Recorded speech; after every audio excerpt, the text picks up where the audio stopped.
around him. Tierney playing with his marker. And Marcus Rashford might need some help.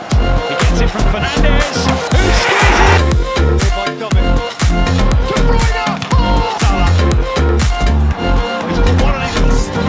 It's Zuma. Oh, what a finish from Pierre-Emerick Aubameyang. Good afternoon, good morning, good evening, wherever you might be in the world. Welcome to the Football Talk. This channel is for anybody that has an opinion on football, that is a fan of football. Even if you support Spurs and you've never won a trophy in your life, you're still welcome to pop on the channel and let us know what you think. We might not listen to you, but you're welcome to pop on the channel and let us know what you think anyway.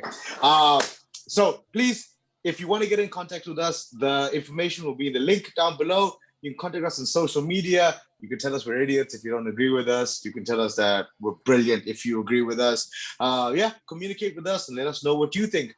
And today's video is going to be a little bit of two things. The first will be discussing the Premier League recently releasing its Team of the Year and Player of the Year. And the big one, Euro 2020. It's 2021, but we'll all just act like it's still 2020. And what we think is going to happen. So we've got two people back on the channel with us. It's been a while. Rail, how are you doing? Yeah, all good. I'm glad the Premier League season is over. Looking forward to the Euros. Glad the Premier League season's over. Said like Yeah. a true Arsenal fan. And before I introduce Chris, Chris, very well done, brother. In a previous video, we had a little go around about how we thought the season would end. And Christopher got the Champions League winners and the Europa League winners spot on.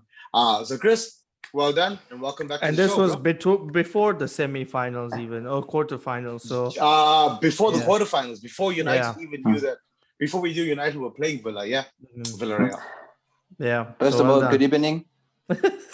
Thanks for having me back.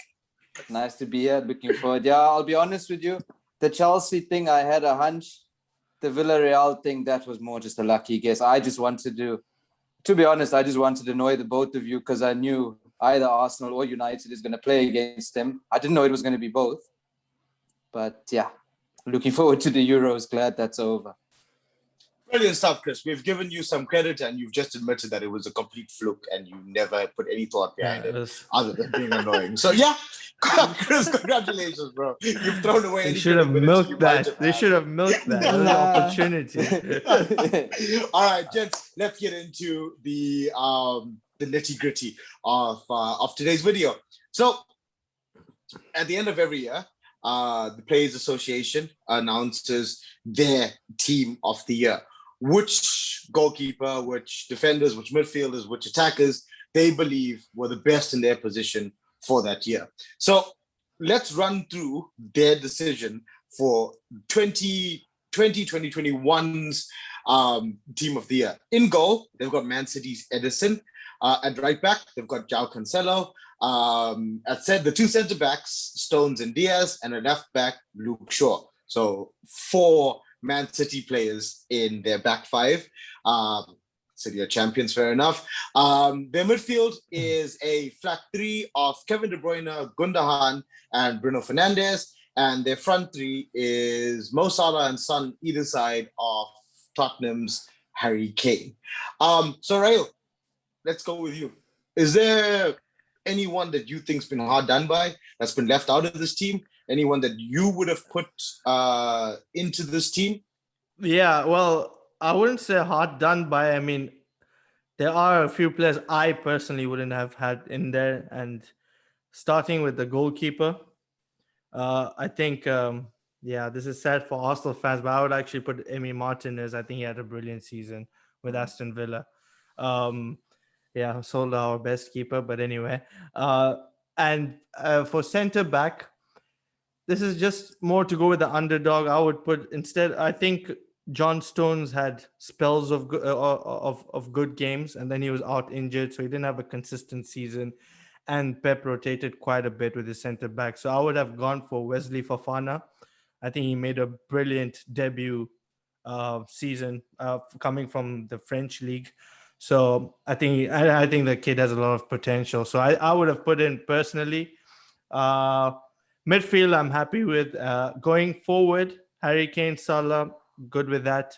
Son, I don't know why he's there. I don't like he had a purple patch, but I'm sure there was lots of players who had purple patches who scored for a few consecutive. I would have personally gone for Phil Foden. I know more City players, but again, young English player did absolutely brilliantly. I know he also didn't play the full season, but the impact he had on City getting over the line and winning the league was far more than Spurs finishing seventh. So I don't understand why Son was in there, but yeah. Apart from that, the rest of the squad, the team, the team of the season, I'm happy with. But those would be my three changes. Chris, how about you? Edison, I can agree with. Possibly Martinez as well. Look, they both had good seasons. Luke Shaw, 100% I agree with, without a doubt. Diaz and Stones, they did well, especially Diaz. Stones, I think he fed more off Diaz, but it made him a better player as well. Cancelo, yeah, I don't agree with that. Call me a little bit biased. I think Wan-Bissakk actually, he had a decent season, especially, well, he's tracking back defensively. Going forward, I think if he has more going forward, then he'll definitely be there. Bruno, yeah, I don't think anyone can argue with Bruno, to be honest. Gundogan, he had a good spell. He didn't have a bad season, but for me, then I would rather, I would like to see Mason Mount in there. I think, especially the latter part of the season, at the beginning under overweight Frank, shame I don't want to be too harsh, he wasn't all there. Being politically correct. Yeah. So, yeah, but towards the latter part of the season, he's actually impressed me a lot. De Bruyne didn't actually have the greatest of seasons, but I don't see who else would fit in there. Son, also, I would also have Phil Foden in there.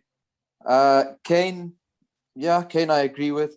Salah, I suppose he's there because he got the amount of goals he did, but from a pure performance and expectancy point of view, for me, I would have Patrick Bamford up there because before the season, I remember, Trevor, we had a chat, and as much as I support Leeds, I remember saying I don't see him getting more than 3 goals in the Premier League, and my apologies. I'm glad I was wrong, but yeah, I think he had a very decent season as well. So, Chris, you brought up two interesting things with your analysis of the team. The one is the impact that Diaz had on Stones.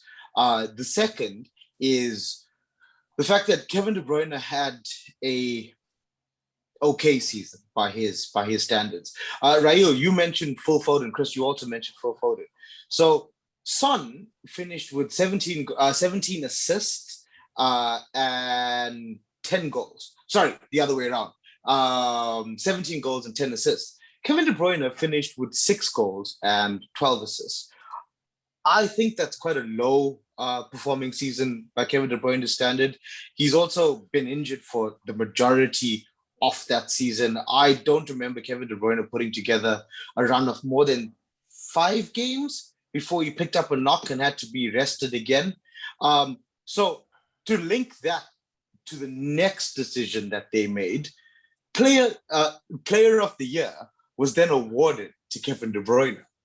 I've always been an advocate for the manager or the team of the year or the player of the year coming from the team that wins that. If it's the Champions League team of the year, I think majority should come from that team. If it's the Premier League team of the year, majority should come from their team. So I don't have a problem with this team being that heavily Man City biased. But has Kevin De Bruyne done enough to be named a player of the season? But somebody that's played 25% of the fixtures for the season has now been named player of the season ahead of Diaz, who transformed Man City's backline. Because let's be honest, when they lost company, they were at sea. They had no idea what was going on defensively. Diaz came in and changed things around. That's me. I don't know. Chris, I agree. what do you think? Do you think De Bruyne should have been Player of the Year? If not, who would your choice have been? Look, 100% agreed. He's in that team because A, Man City won the league, and B, he's Kevin De Bruyne. But no, 100%. I also disagree. He should not have been Player of the Season. And again, I'm not being biased here, but from a pure performance perspective, Bruno Fernandes, without a doubt, the numbers that he got, just what he brings to that Man United team. What are we looking at for Player of the Season? If you're just looking at the most goals, obviously it's going to be Harry Kane season after season. But for me, if you look at the impact a player has on the team that he's in and on a game that he plays in, for me, that's how I personally see, like, that's how I look at a Player of the Season, and the impact he's had on United and the games that he's played in for United. So for me, Bruno Fernandes, without a doubt. So, Rael, I heard you immediately say, De Bruyne didn't deserve it. So who would you have gone for? Ruben Diaz. There's no even question about that. Like, before people need to remember when he started, he was also a bit shaky. He didn't have a brilliant all 38 games, right? But no one does. But once their City defense got it, like, they got their shit together, basically. They barely conceded any goals. They had the best defensive record. And I think they won more because of their defense than their attack. Because in the beginning, they were, remember, around Christmas, they were 8th. They were below Arsenal or at the same level.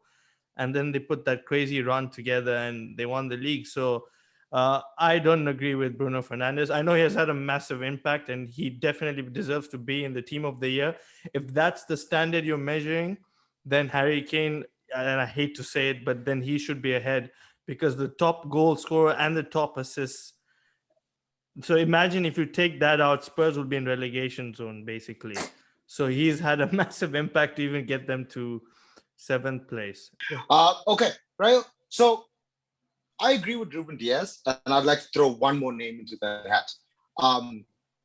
Okay, Gundogan. I think that he was the turning point in Man City season because Diaz came in and they managed to sort of solidify their back line that was just shipping a ridiculous amount of goals. But when Sergio Aguero, when they found out he was old and he couldn't go anymore, when they found out that Kevin De Bruyne is made of glass and he couldn't go anymore, Pep looked at his team and he looked at a player that he could pull Man City out of the doldrums that they were in. And okay, Gundogan, during City's time of need, was the player that pulled them out of that. And I would still go for Ruben Diaz, but my second choice for that wouldn't be Fernandes. I agree. I think Gundogan, because you are right. You know what they call the clutch moments, and he was there for the clutch moments to get them on that run. But I think maybe it's because, you know, football fans have short-term memory. Towards the end, he completely faded away, and I guess that's why he's not considered. But I agree, he should be. I would rather he got it than Kevin De Bruyne any day. Like, I'll also say this much. I think you're right about football fans, and I think that when you say faded away, I don't think he faded away in terms of his performances. I think he faded away in terms of the fact that other people were putting the ball in the net because he moved into a slightly more withdrawn role when Kevin De Bruyne got fit again. So his performance levels never dropped. It was just that he stopped being the name on the score sheet all the time. But and I think you're right. I think because his name stopped popping up on the score sheet all the time, he got left out of that final decision for Player of the Year. Well, gents, that is the Premier League season done and dusted. You forgot the young player. Young Player of the Year? Phil Foden, come on. Phil Foden. Yeah. I think as much as I would love to give it to Saka, but Phil Foden. I think that's so. On that note, gents, let's now move to Phil Foden's next big task in his young football career. So we've got Euro 2020. 2021, whatever you want to call it. We have the European tournament coming up. So we're going to do this in 3 sections. Let's talk about some selections first. Then we'll go on to some players that we think might be important. And lastly, Chris, you could just have a wild shot in the dark. You'll probably be right again with your pick, right? And I will use some logic and try and pick, and we'll probably be wrong. So, gents, let's start with the media's favorite team, or the British media's favorite team, England.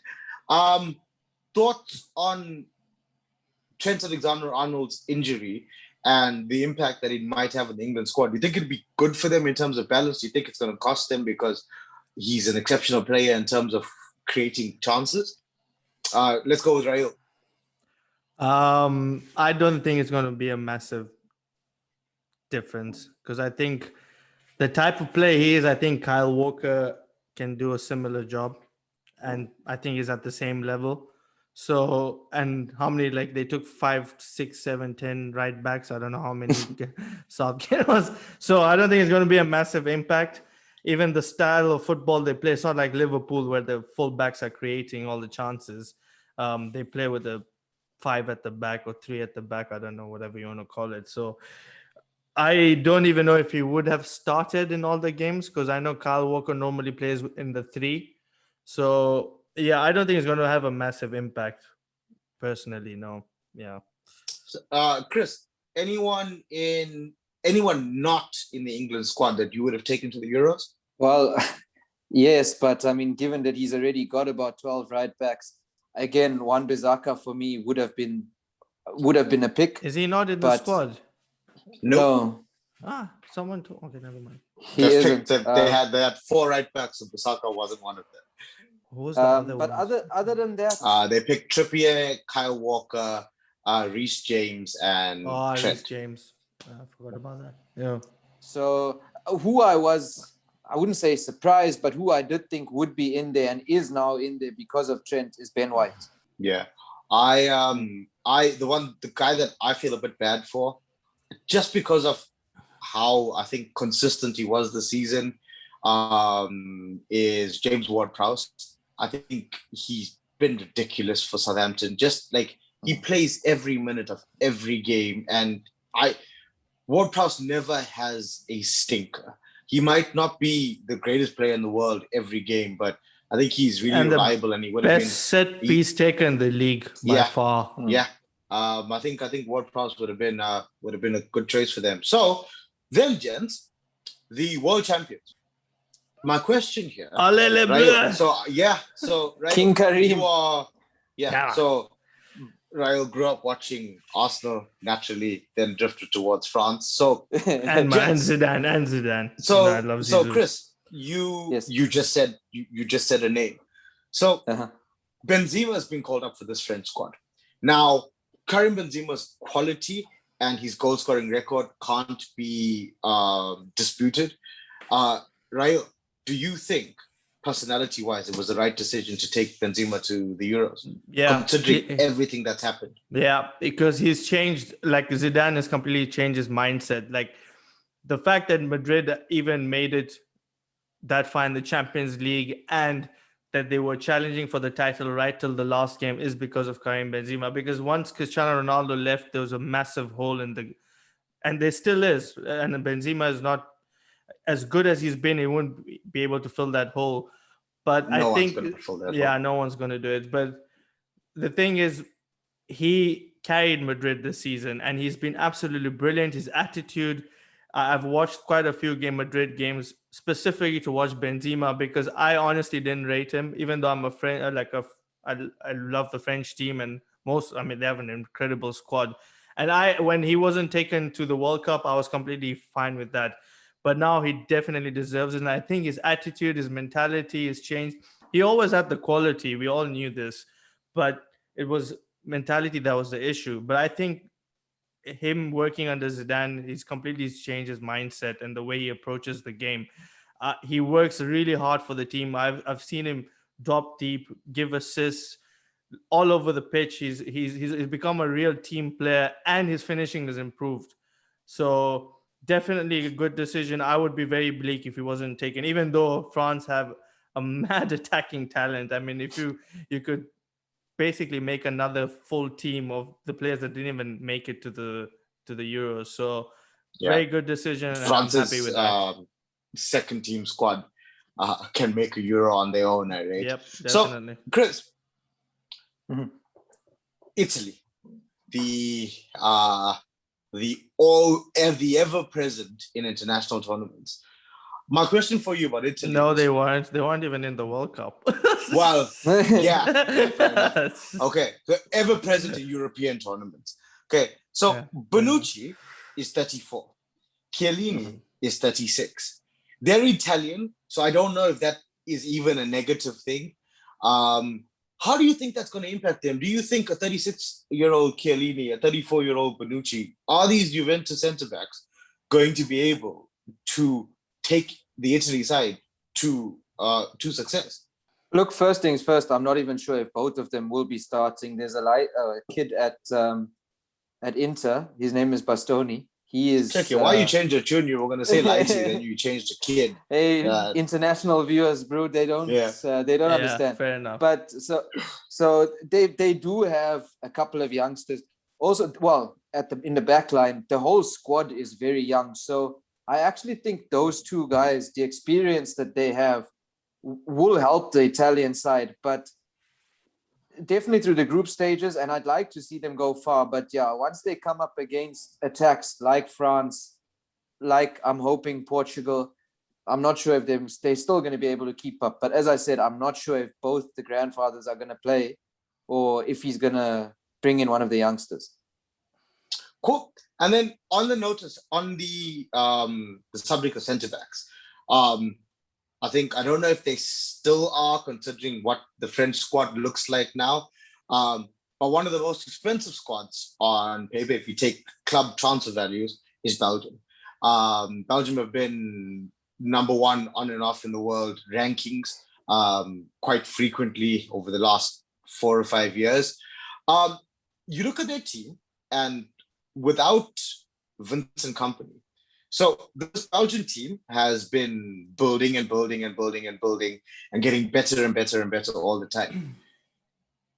I feel without Vincent Kompany, they've taken 10 steps backwards. Their centre-back options are Alderweireld, Vertonghen, and Thomas Vermaelen, who, to be very honest, I was surprised is still playing football. He's playing at Vissel Kobe in Japan.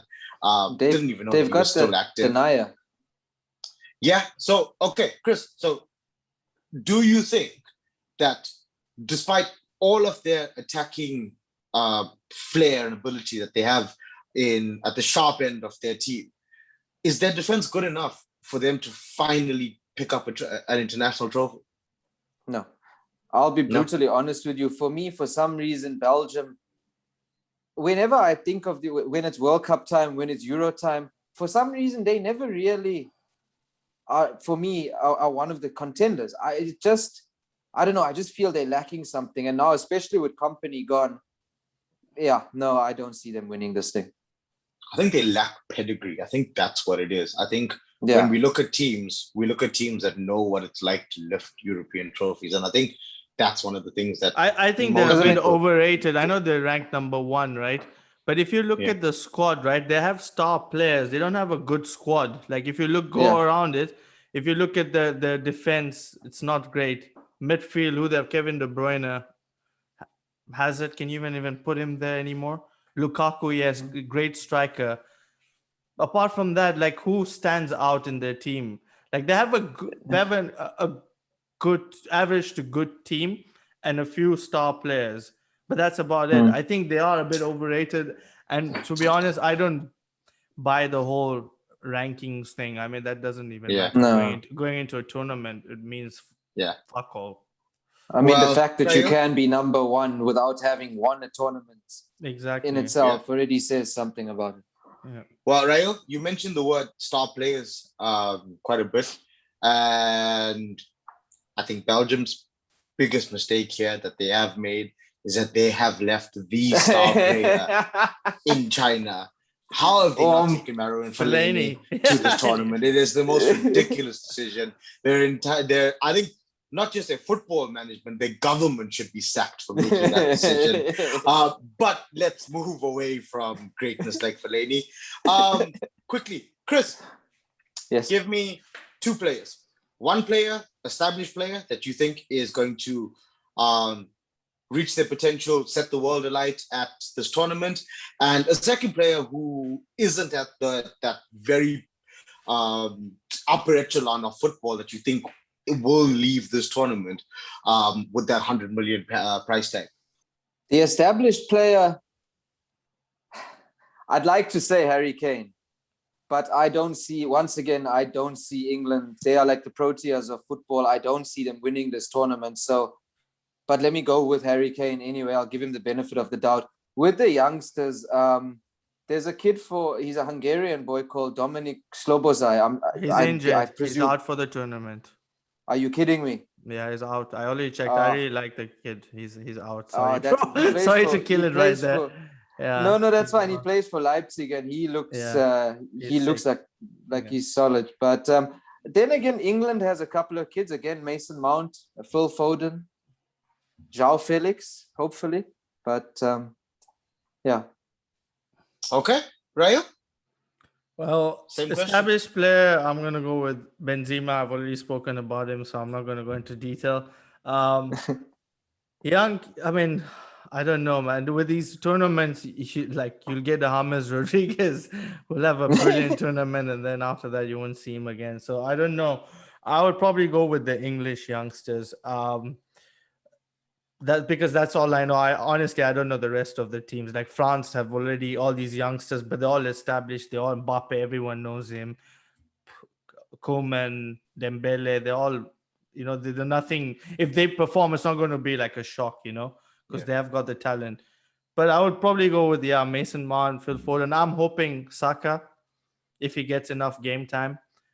He looked every time he's put on the England shirt, he looks good. So I'm hoping he'll get a little more game time, maybe coming off the bench and getting his value higher so we can sell him to a bigger club and buy 5 average players. So I'm going to go to the other side of the world from the other side of Europe, rather, to what you guys have gone for. Established player. I'm going to go for that number 7 from Portugal. Cristiano Ronaldo. I think that this is going to be his international swan song, and I just have a sneaky suspicion that it's going to be the Ronaldo show in this Euros. I'm completely opposite to you. Unfortunately, you don't think he's going? I don't think so. I hope he does, because I also like Cristiano, but I actually don't. I don't think he's going to have a. I think someone else from the Portuguese team will shine. But sorry, continue. So on that note, my dark horse of a player that I think is going to perform, he's also from the Portuguese national team. He's not an unknown by any stretch of the imagination, but I think Diogo Jota is going to absolutely blitz this tournament, because if you look at the way the French squad is ridiculous, and I think the Portuguese squad is maybe not better, but it's there competing with the French squad in terms of ability that these players have. And I think that there's going into this tournament, there's going to be a lot of teams, that group of death, that are going to line up against Portugal and go Fernandes and Cristiano Ronaldo and Diogo Jota. If you give him a sniff at goal, as we've seen this season with Liverpool, when he's fit and when he's firing, I think he might be able to be the unmarked player that is the little edge that Portugal need if Fernandes and Ronaldo are double marked in game. So I'm going to go for Ronaldo and Jota.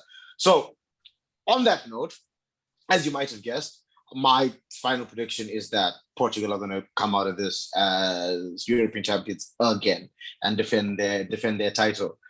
Rayo, I know you want to say France. I know you support France. Are you going to go with France for this tournament? No. No? I think there's too much pressure on them. Everyone thinks they're going to win. I hope they do. But funny enough, I'm also going for Portugal. I think Portugal are going to win it. I have a question for you. They're a good team, no doubt. I think after France, Portugal would be second favorites for in my eyes. But I think because of the pressure, and I have a feeling there'll be a little more. I think France are going to be a bit too overconfident, and that might be their downfall. Okay, so right, a couple of minutes ago, you mentioned you thought that Cristiano Ronaldo wasn't going to have a spectacular campaign. You also think Portugal are going or have the ability to pick up the trophy at the end of this tournament. Who do you think is going to be their, not necessarily top goal scorer, but star player? I think it's going to be a collective. That's what I think. I think I think it's going to be a collective thing. That's why I don't think Ronaldo is going to have a crap tournament. Don't get me wrong. Yeah. He is Cristiano Ronaldo. But I don't think he's going to be that standout player like he did in the last Euros when they won it, apart from the final where he was managing the team. But I think it's going to be a collective because I think they have a good team all rounded. Like you have Ruben Neves, Jota, João Felix, of course, Bruno Fernandes. So Diaz, Cancelo. Look at the team; it's a solid team. So I think I think as a collective, I think all the focus will be on France, and that's when they're going to choke. And Portugal will be the dark horses, even though they're not really dark horses. Everyone knows they're defending champions. But you know, I think there's a lot of media, like if you go on social media, there's a lot of pressure on France. Everyone just, because honestly, on paper, no one comes close. Portugal are second. So yeah, for me, I'm also going with Portugal. I hope I'm wrong. I hope it's France, but I don't think so. So, Chris, keeping in mind that I've got about 10% battery life left, let's go, brother. Who do you think is going to lift this trophy? I'm going to answer in 3 quick parts. Who I'd love to win the trophy is Switzerland, but I'm realistic. However, if by some miracle it does happen, much like the Villarreal thing, you heard it here first. Secondly, what I'd also love to happen is for England to get knocked out in the quarterfinals on penalty, preferably by the Germans, but unfortunately that's not going to happen because I think it's going to be a France-Portugal final, and much like you guys, Portugal, and building on what Rael said, it's not going to be the 2016 Euro 4 years ago. Well, we'll pretend it's 4. That was a Cristiano. It was Cristi won that Euro with 10 other Portuguese guys. And this year, that's why I think they're going to win it. They're going to be even stronger because he's no longer the focal point. They've got a quality side around him, and it's going to be a collective effort, and which is going to make them stronger than before. And yeah, France. There's a lot of expectation on France. Either they're going to choke or they're really going to dominate this tournament. Don't write off Italy as well. You never know. So you heard it here first on the Football Talk. Portugal are definitely not winning this tournament. All right. Thank you so much for joining us. Chris, Rael, it's been a pleasure. I'm looking forward to the tournament kicks off on the 12th of June. One last question. The group of death, who's not getting out? All 3 of them are Germany and Hungary. There's 3 best place losers, right? What? That then make it through 4 best place losers. 4 third places, 4 best third places go through. So I think only 2 third places go home at the end of the group stages. Fair enough. So I think England can still get knocked out by Germany on penalties. Lovely. Chris, you never know. It might happen with England's record. It's happened more often than not. Yeah, it's definitely happened more. It's definitely. I mean, it's about as likely as Spurs not winning a trophy again next season. So I love this. All right. Spurs, loving it. Ladies, gentlemen, thank you for listening. Please remember, click like, subscribe, comment. YouTube loves comments. The more you comment, the more exposure we get on YouTube. Follow us on social media. We'll put our description in the link down below. And stay safe and enjoy the Euros. Peace.